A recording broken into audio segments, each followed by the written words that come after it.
નમસ્કાર મિત્રો, સ્વાગત છે તમારું અમારી ચેનલ ગુજ્જુ હેલ્થી હેબિટ્સમાં।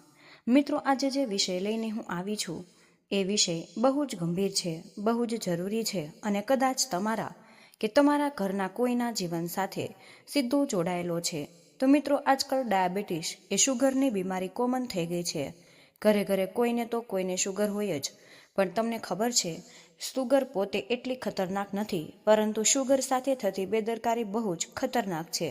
અને આજે ખાસ કરીને આપણે વાત કરવાના છીએ કિડની વિશે।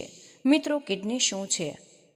કિડની એટલે આપણા શરીરનું ફિલ્ટર। દિવસે દિવસે આપણા લોહીને સાફ કરવાનું કામ કિડની કરે છે। પણ જો કિડની બગડે તો ડાયાલિસિસ, દવાઓ, હોસ્પિટલ અને ઘણી મુશ્કેલીઓ। મિત્રો, ઘણા લોકો કહે મને તો શુગર છે જ, હવે જે થવાનું હશે તે થશે જ, પણ મિત્રો એવું નથી।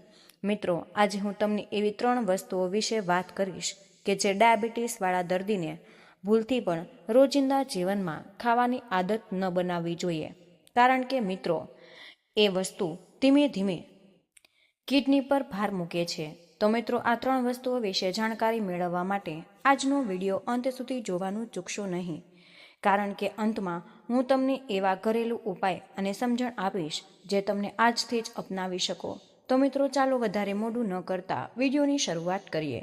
પરંતુ વિડીયો શરૂ કરતા પહેલા તમને એક નાની એવી વિનંતી કે હજુ સુધી તમે વિડીયોને લાઇક નથી કર્યો તો વિડીયોને લાઇક કરો અને તમારા મિત્રો, પરિવારના સભ્યો તેમજ સગા સંબંધીઓ સાથે જરૂર શેર કરો। મિત્રો, એક સવાલ પૂછું, તમને પણ આવું લાગે છે ને કે મને તો ફક્ત શુગર છે, કિડનીને શું થવાનું? પણ મિત્રો, શુગર અને કિડની વચ્ચે બહુ જ ઊંડો સંબંધ છે।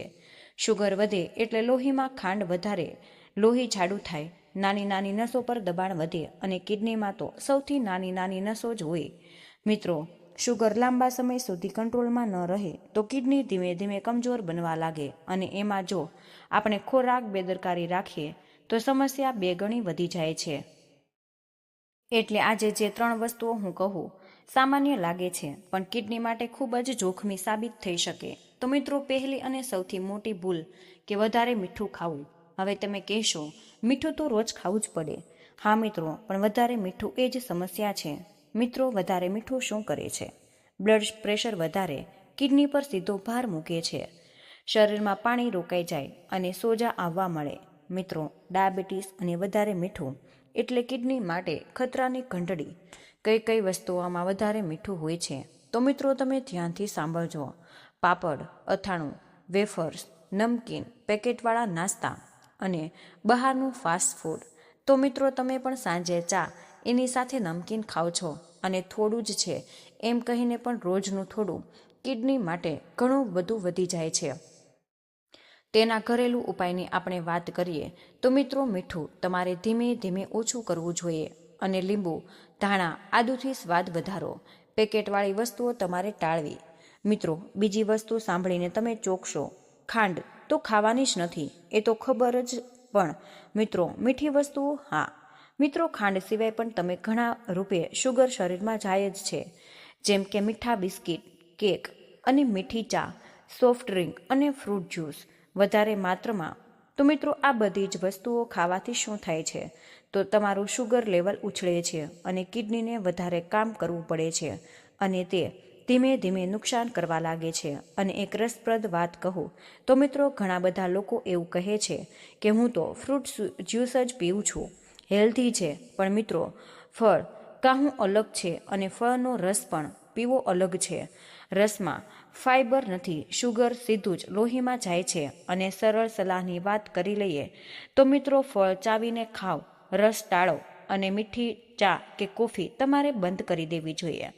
મિત્રો, હવે ત્રીજી વસ્તુની આપણે વાત કરીએ તો આ ત્રીજી વસ્તુ સૌથી ખતરનાક છે અને જે છે વારંવાર પેનકિલર લેવી। મિત્રો, ઘણા બધા લોકો માથાનો દુખાવો, ઘૂંટણનો દુખાવો અને કમરના દુખાવા માટે સીધી જ ગોળીઓ ખાઈ લે છે, પરંતુ શું તમને ખબર છે કે પેનકિલર સીધી તમારી કિડનીની અસર કરી શકે છે અને ડાયાબિટીસ વાળા માણસ માટે આ બહુ જ જોખમી છે। તો મિત્રો, એક ગોળીથી શું થવાનું છે? આ વિચાર તમારા તદ્દન ખોટા છે। વારંવાર લેવાયેલી ગોળીઓ કિડનીને ધીમે ધીમે નષ્ટ કરી શકે છે અને સલાહની વાત કરી લઈએ તો ડૉક્ટર વગર દવા ન લ્યો અને ઘરેલું ઉપાય અજમાવો। દુખાવો લાંબો હોય તો તમારે તમારા ડૉક્ટર પાસે તપાસ કરાવવી જોઈએ. તો મિત્રો, આ વિડીયો જોઈને ઘણા લોકોના મનમાં પ્રશ્ન થતા જ હશે. તો મિત્રો, તમારા પ્રશ્નોને કમેન્ટમાં અમને જરૂર જણાવો. અને ઘણા સામાન્ય રોજબરોજ દવાખાનામાં પૂછવામાં આવતા દરેક સવાલોની ચાલો આપણે જાણકારી લઈ લઈએ. જેમાં સૌથી પહેલો કોમન સવાલ છે કે શું ડાયાબિટીસ હોય તો કિડની ખરાબ થાય જ નહીં? મિત્રો, જો શુગર કંટ્રોલમાં રાખશો અને ખોરાકમાં સંયમ રાખશો તો કિડની લાંબા સમય સુધી સ્વસ્થ રહી શકે છે. બીજો અને મહત્વનો સવાલ, કેટલું પાણી પીવું જોઈએ? તો મિત્રો, ડૉક્ટરની સલાહ મુજબ પણ સામાન્ય રીતે દિવસમાં થોડું થોડું કરીને પાણી પીવું સારું. ત્રીજો અને અગત્યનો સવાલ કે શું ઘરેલું ઉપાયથી ફાયદો થાય? તો હા મિત્રો, ઘરેલું ઉપાય દવા નથી, એ સપોર્ટ છે.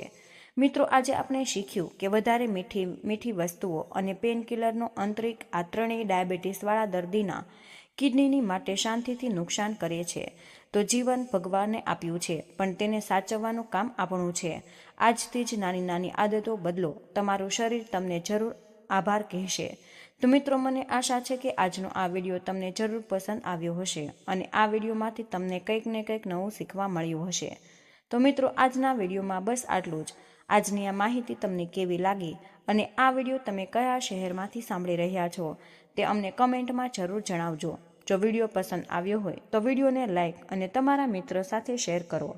ચેનલ પર નવા હોય તો ચેનલને સબસ્ક્રાઇબ કરવાનું ભૂલશો નહીં. વિડીયોને અંત સુધી જોવા બદલ આપનો ખૂબ ખૂબ જ આભાર મિત્રો.